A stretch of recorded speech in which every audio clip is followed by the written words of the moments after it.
Look, I must tell you, I've just practiced what I heard. Well, it was last night now. It's because it's now 5:15 in the morning. But in the evening yesterday, I think it was, I listened to I watched rather, and listened, of course, to a video on YouTube that was about medieval, the way the population in medieval times used to, well, no, let's just say pre-Western civilization type times. In medieval, we'll call that medieval and before. But the vast bulk of history seems to have been that people would wake in the middle of the night, get up, potter around. Remember, they had virtually no light apart from the embers of the fire and a candle if they were rich to light, in latter Middle Ages. And they would be up and active, but in the sort of quietness. And that it was held to be, in other words, two sleeps. I think they call them the first and the second sleep. Anyway, the end of the first sleep, there's a break, might be an hour and a half. It may be that you're a baker or something, or some sort of farmer, and you've got to be up very early, so you stay up. You have very short nights.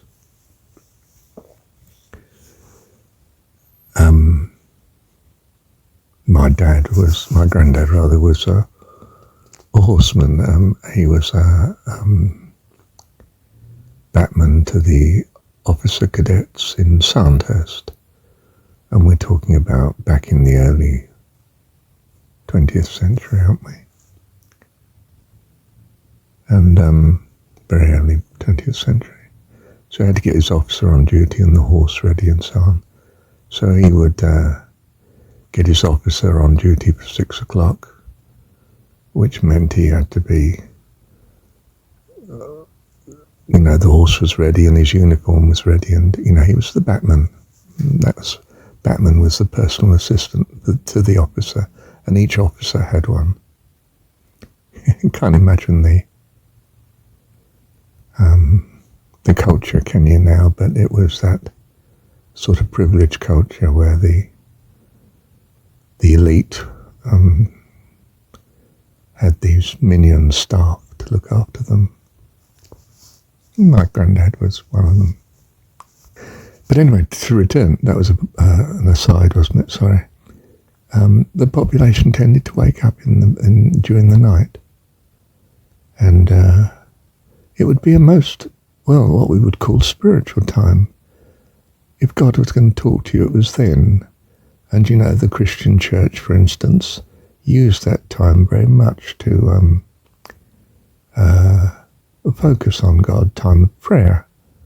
And I won't say reading, because the population couldn't necessarily read, of course, especially medieval England. Only the privileged priestly monk class, they could read, you see. So they could read scripture. But anyway, even the ordinary population, you see, would be simply having a sort of quiet time together. And interestingly, the whole family probably slept in the same heap in the living room on the floor, perhaps on straw mattress of sorts. Or perhaps a sort of rudimentary bed off the ground if you're in colder climates. You don't want to be at floor level in a really cold climate. You want to be on legs on, you have legs on the bed that you lay on. Keep out of the really cold draft and try and stay in the warmth of the fire or the embers of such. Depends on the climate, doesn't it? And, where was I? Hang on.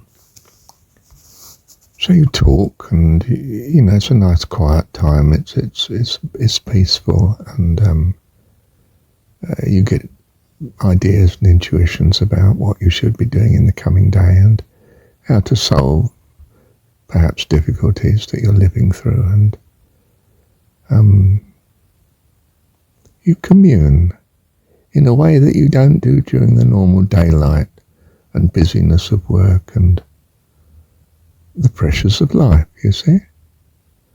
So it's a lovely time. So I thought, I'll practice this. I'll give it a shot. And I did just now. I woke up at 4 o'clock. I was slightly annoyed because I thought, I should have woken up earlier. This is a bit late to be middle of the night. But anyway, I ran with it. And it's now, as I say, 20 past 5.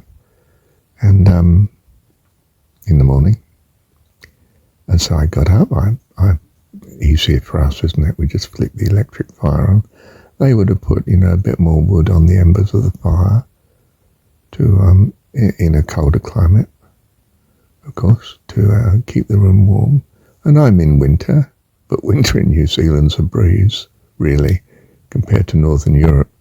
I mean, where I am in Hamilton, New Zealand, we have spring and autumn. We don't have winter. But when you've been here, as I have, something like 26 years or something like that, since 1996, you do feel there is winter, and you feel it's cold when the temperature drops to, 10 degrees centigrade at night.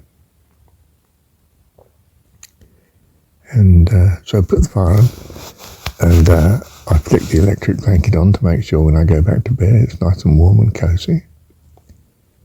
And I put together the last recording, which is, well, it was already recorded. I did that during the day, as you know.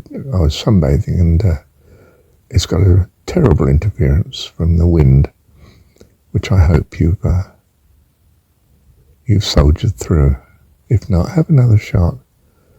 There's some blessing in that recording, I think, for you. And it's about precisely this. Well, dreaming. Well, that was about dreaming. But I'm now woken in the middle of the night, and I think, I can solve it. I can split that into 2 or 3 bits, and I've broken it into A, B, C, as you can see. And they'll soldier or not through the first one. The second one explains what that awful background noise is. It's just the wind. But why I've put my mind to simply preserving the recording as it is, not trying to edit the wind out. So in a sense, I'm saying, this is a difficulty, isn't it? I've got a recording, but it's wrecked by the wind. No, it's not. Or if it is, it's God's wrecked it for a good reason. And so I've used the reason. I don't mean I've courageously done such. I just mean I've automatically done such. I've not thought, I'll have to throw this away. No, let's think about this. And when's the best time to sort it out? Well, actually, in this amazing night between the first and the second sleep. I think that's what they call it in the video that I watched.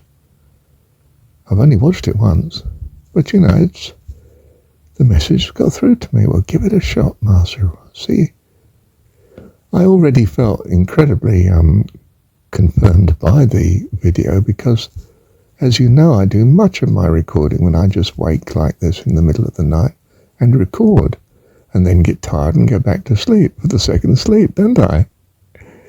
So, it rang a bell with me. I thought, I think God's talking to me here when I watched the video. And I don't think the video is, a terribly spiritual video, but it's still got the message. A bit like these children's rhymes. You sort of think, this is just kid stuff, interesting, yeah? Did they used to have break in the middle of the night? No. Well, let's look at this. Perhaps these medieval people lived closer to God than you think. Do you see it? What I'm saying is that their culture is more wonderful than you might suppose. You look at it from a technological point of view and you say, oh, medieval, primitive, and you dismiss their wisdom. Oh, big mistake. You know, the wisdom of Scripture and our mythology and so on. Don't dismiss it. The wisdom of the ages is in that. I mean, it may have been scrambled, and it may be in Gnostic form, but don't dismiss it out of hand. You could be spiritually impoverished by doing a thing like that. Yeah. And of course, well, I'd say, of course, you know, even the current population has some respect of its ancient wisdom, whatever that is. Its myths and legends and scripture. Not so much its fairy stories, but it really should. The stories are written by authors who very often wish to be a great purpose, to be a great blessing to mankind.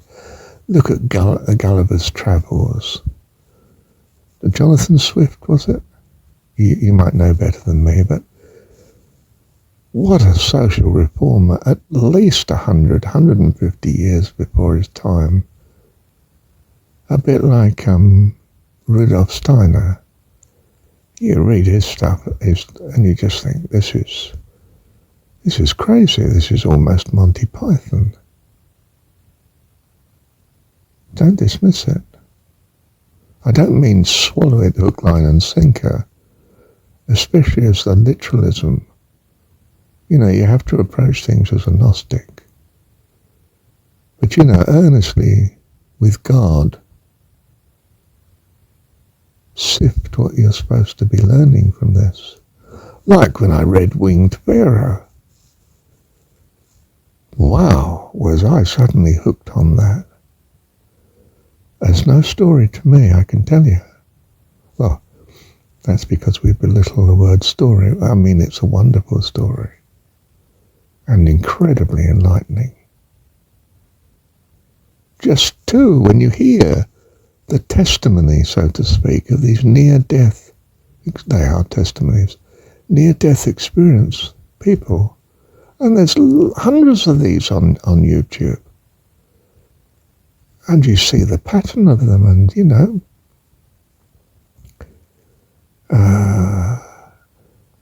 this experience that so many of them have of overwhelming love that hits them, whether it's in a presentation of, you know, their idol, Jesus, or whether it's, as they understand it, to be God himself, you know, the Father even, and they talk with God, and you think, oh, this is pure fantasy. Yeah, I wouldn't dismiss it lightly if I were you. I mean, I do mean be discerning. You don't want to swallow every sort of wheelbarrow of trouble that people might be dumping on the internet. But don't throw out the baby with the bathwater. That would be an absolute tragedy. Great cost to you. So, you earnestly, with God, sift what's available. You know, I don't listen to if you like, the wrong story all the way through. Whether it's in written form, I don't read it all the way through from the beginning to the end. Or if it's in video form. I very often think I'm not sure about this video, and I start right in the middle. Is this my sort of cup of tea or not? I don't know. And then I click on a bit further and back a bit, and then I've made a decision. Yeah, this looks good. Well, I'll stick with where I am in that case, see how we get on. And then, you know, perhaps I ought to go back to the beginning. This is good stuff.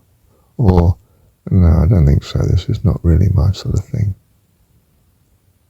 and I pass on to the next. This is the wonderful thing about the internet, isn't it? You don't have to listen to the sermon just because you've come into the room.